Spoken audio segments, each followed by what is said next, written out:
Welcome to the Lord Munjal Show, where Alpheva is building the financial operating system for high earners, continuously finding what you're leaving on the table across taxes, investments, debt, and insurance. It's really great to be here. So I want you to imagine writing a massive check to the IRS for taxes you didn't legally need to owe. Oh man, the absolute worst feeling. Right. And it's not because you made a terrible investment and, not because your accountant made a math error. Right, it's usually something much more subtle. Exactly. You're writing that check simply because you sold an asset on a Tuesday instead of a Thursday. Or maybe because you made a big move in November instead of waiting for January. Yeah, just purely a timing issue. And if you're tuning into this conversation, there's a very good chance that scenario hits, a little too close to home because you're likely a high earner. Yeah. You're perhaps managing complex equity compensation, navigating a dual-income household, and basically just trying to figure out how all the moving parts of your financial life fit together. Or, you might be the advising CPA or the financial advisor who's trying to guide these exact clients through what is an incredibly complicated landscape. Yeah, exactly. So the mission of our discussion today is to identify those invisible financial leaks, the ones that happen when you earn at the top of your field, but lack a cohesive, connected system to manage it all. Which is, frankly, a reality that affects so many affluent households, yet it rarely gets the spotlight it deserves. We tend to put all of our energy into generating the wealth, but the actual mechanics of keeping it, that's where the entire structure often starts to fall apart. Okay, let's unpack this. Yeah. Because I have to admit, I have a bit of a skeptical pushback right out of the gate. Surely on me. We're looking at this concept of the high earner paradox. But shouldn't making a high income mean that financial decisions actually get much easier? You would think so, right? Yeah. I mean, if you're earning at the absolute top of your field, shouldn't you be able to just hire a few top-tier professionals, put things on autopilot, and stop worrying? It feels like having an abundance of capital should inherently solve most of your money problems. Yeah, that is the most natural assumption in the world, and honestly, it is entirely backward. Really? Entirely backward. Yeah, a larger paycheck does not simplify your finances. It actively and, aggressively complicates them. I'm going to need you to break down exactly how that works, because on paper, that just sounds so counterintuitive. So think about the underlying mechanics here. As your income scales, so does your tax exposure. And it's not just about a higher salary. You suddenly have multiple different types of compensation. Like equity and things like that. Exactly. You have restricted stock units, you have non-qualified stock options, maybe deferred comp plans. You start investing in private funds, which means you're suddenly dealing with these complex tax documents arriving super late in the year. Right, the dreaded K-1s. Yeah, exactly. And to manage all of this, you naturally bring in more experts. But each of those experts only sees a very narrow, highly specialized slice of your financial life. Oh, I see. So instead of making things simpler, a high income actually creates this highly complex web of isolated decisions. Yes. And there is a massive trap here. It's confusing the word successful with the word optimized. Huh. Successful versus optimized. Mm-mm. That is a fascinating distinction. What's the actual difference in practice? Well, when you have a high income, that cash flow acts like a remarkably thick rug. Oh, rug. Yeah, you can sweep a massive amount of small daily inefficiencies under it, and the room still looks pristine. Everything feels fine because the cash flow is so incredibly strong. But feeling fine and actually keeping what you earn, those are two very different things. Exactly. A high income papers over structural mistakes that would absolutely bankrupt a smaller household. You don't feel the pain of the leak because the faucet is running so heavily, but you're still losing an incredible amount of wealth beneath the surface. Wow. This is a stark way to look at it. This raises an important question. Why do these inefficiencies exist in the first place, especially if you're paying top-tier professionals to help you? Right, because it's not like you're sitting at the kitchen table trying to do this alone on a Sunday night. You have the CPA, you have the wealth manager, maybe you even have an estate attorney. But the structural flaw, the real reason why these invisible leaks happen, is that these professionals act as completely separate islands. Totally isolated from one another. Exactly. Your CPA likely does not talk to your financial advisor on a regular basis. If ever, your estate attorney drafts a complex trust document, hands you a nice letter binder, and then just disappears for 5 years. Yeah, they do their job and leave. And they're all giving you genuinely excellent advice within their specific lane. But the gaps between those lanes, That is where your real money just evaporates. Thinking about the separate islands problem, let me float a metaphor here. Go for it. Imagine your financial life is a rapidly expanding metropolis. We'll call it the city metaphor. You have different districts within this city. You have a mayor for the tax district, you have a mayor for the investment district, and you have a mayor for the real estate district. I like where this is going. So the districts represent your advisors. Exactly. So each mayor is doing a fantastic job in their own neighborhood, right? The tax mayor is fiercely guarding the borders, trying to keep your tax liability as low as possible. Right. And the investment mayor is building skyscrapers, trying to get the absolute highest returns in the market. But here is the critical flaw. No one is managing the city's overall grid. No one is looking at the traffic flow between the districts. Oh, that's good. So the investment mayor decides to build a massive new complex, meaning they realize a huge capital gain in your portfolio, but they don't bother to tell the tax mayor until the end of the year. And suddenly you have a catastrophic traffic jam on the highways connecting them. Exactly. Because there's no central coordination, these traffic jams and the financial leaks they cause are completely inevitable. That is a brilliant analogy. And to build on your city metaphor, decisions made in one of your districts in a vacuum can actively and quite severely harm another. How so? Well, the tax mayor might push for a strategy that saves you a significant amount of money today, but that same strategy might completely undermine the long-term infrastructure the estate mayor is trying to build for your kids. Oh, wow. When your advisors are operating in silos, they aren't just missing opportunities to collaborate. They're often accidentally sabotaging each other's work. Here's where it gets really interesting. Let's look at the actual toll of these traffic jams. Let's talk about the specific practical mechanics of where the money is leaking out of this uncoordinated city. I'd love to. And let's start with taxes and timing, because that really seems to be the most common bottleneck. Now look, if you're listening to this, you already know tax day isn't April 15th. You know it's December 31st. You're already doing end-of-year planning. But we're talking about something much deeper to just, like, tax loss harvesting, aren't we? Oh, absolutely. We're talking about the invisible friction between your compensation structure and your liquidity events. Give me an example of that. Let's say you have a major liquidity event. Maybe you're selling a business, or you finally decide to exercise a large block of non-qualified stock options.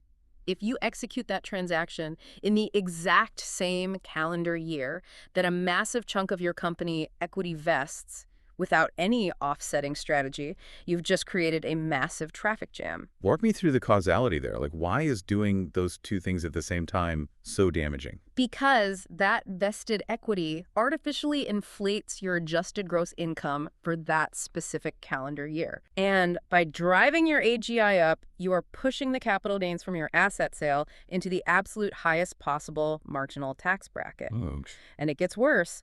Crossing certain income thresholds triggers the net investment income tax, which is an additional surcharge on top of your capital gains.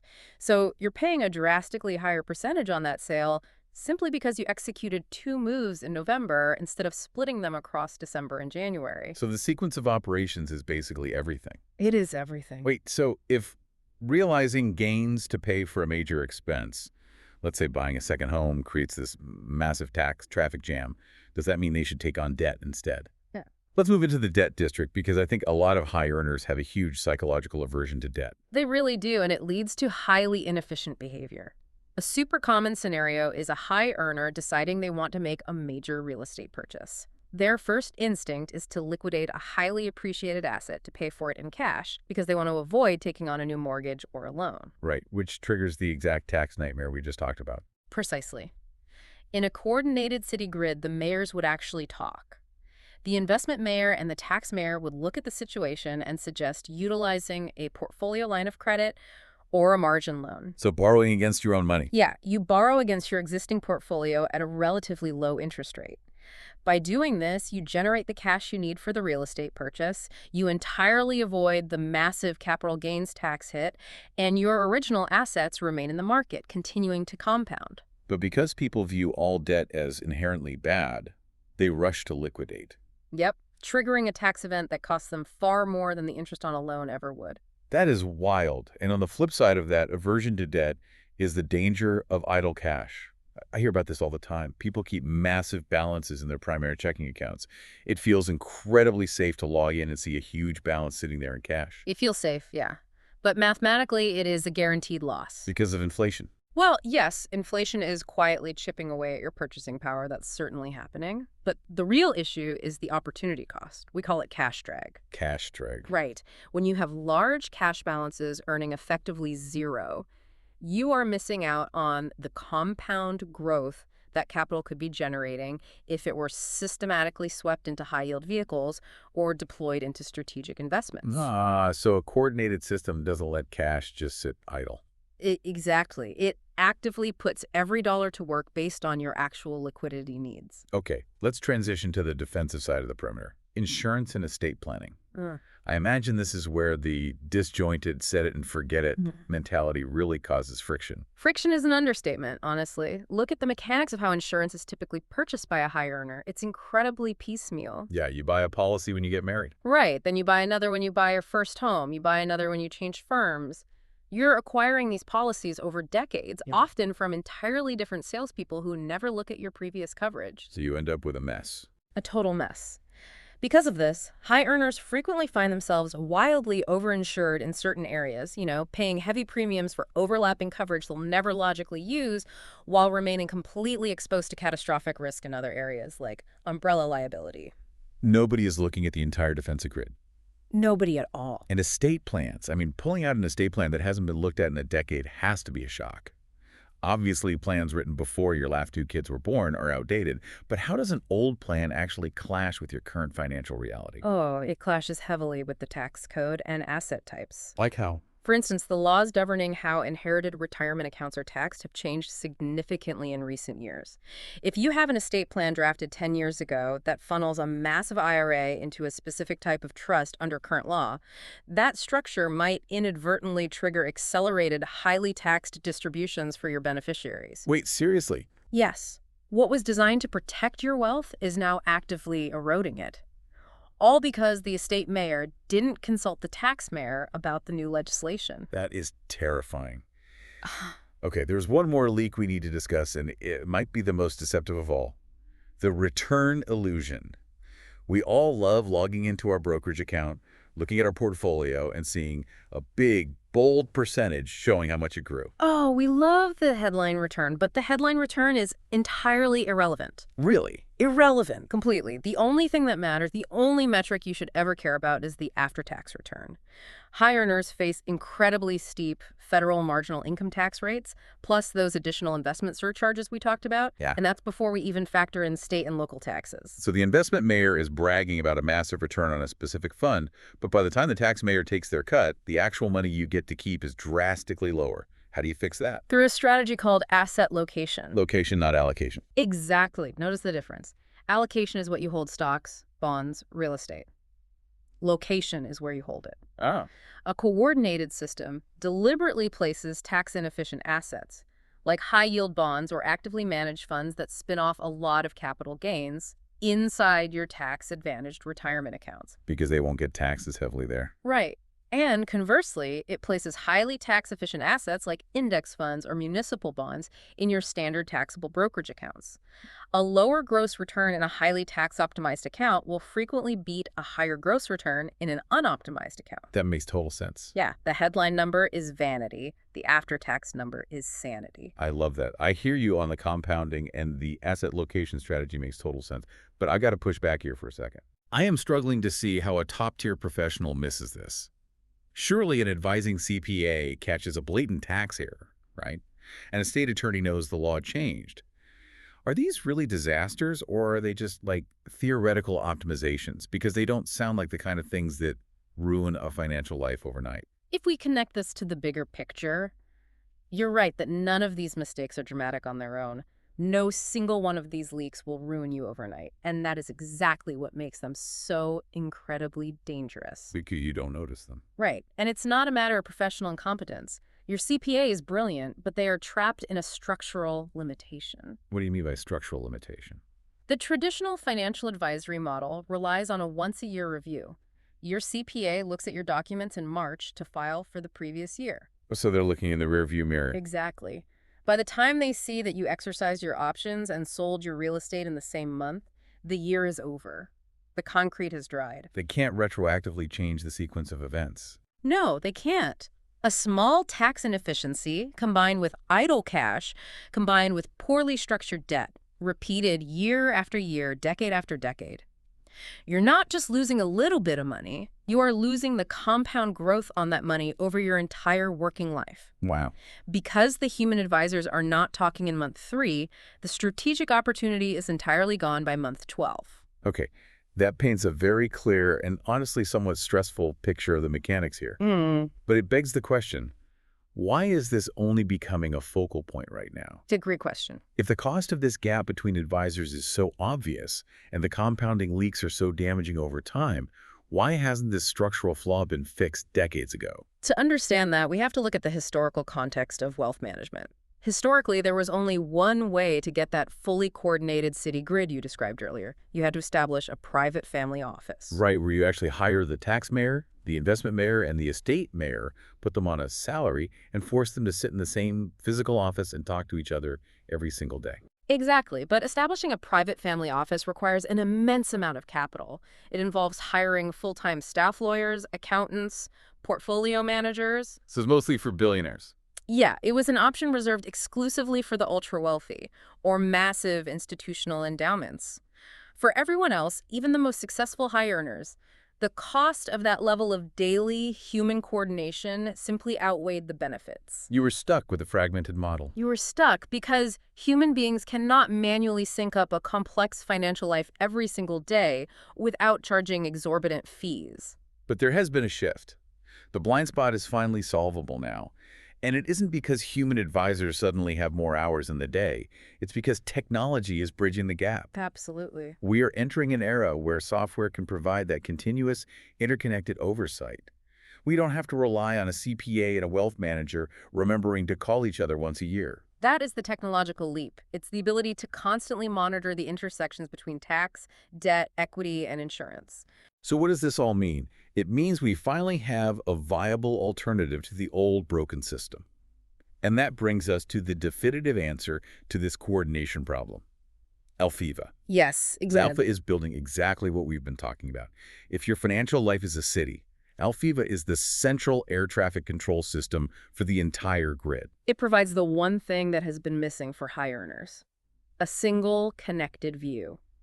Instead of looking at your taxes in isolation and your investments in isolation, Alpheva looks at the entire board simultaneously. And the way it works is brilliant. It uses AI to continuously scan across all of these domains: taxes, investments, debt, insurance, and estate planning. Right, it's doing the heavy lifting. Exactly. The AI is finding the leaks that fall between the cracks of traditional advice. It's looking for that cash drag in your checking account. It's spotting the incoming friction between your vesting schedule and your intended real estate purchase. But, and this is crucial, it isn't just a machine spitting out automated commands. Licensed human advisors then review everything the AI finds. Which is so important. That human element is absolutely vital. The AI provides the scale, the constant vigilance, and the rapid data synthesis. It catches the invisible leaks before they happen. But the human advisors provide the judgment, the strategic foresight, and the expert oversight to ensure the execution is flawless. It's the perfect marriage of technological capability and professional wisdom. It really is. Which means Alpheva is actively democratizing the kind of elite insight and coordination that used to be locked entirely behind the doors of a private family office. Yep. It's taking institutional-grade strategy and making it accessible to high earners who desperately need the coordination, but, don't need a full-time staff on their payroll. It's solving the separate islands problem by becoming the permanent bridge that connects them all. What's fascinating here is imagine what your financial trajectory looks like when your mayors finally start talking to each other. When your debt strategy actively informs your tax strategy, how much faster does your wealth actually compound? Check out alpheva.com.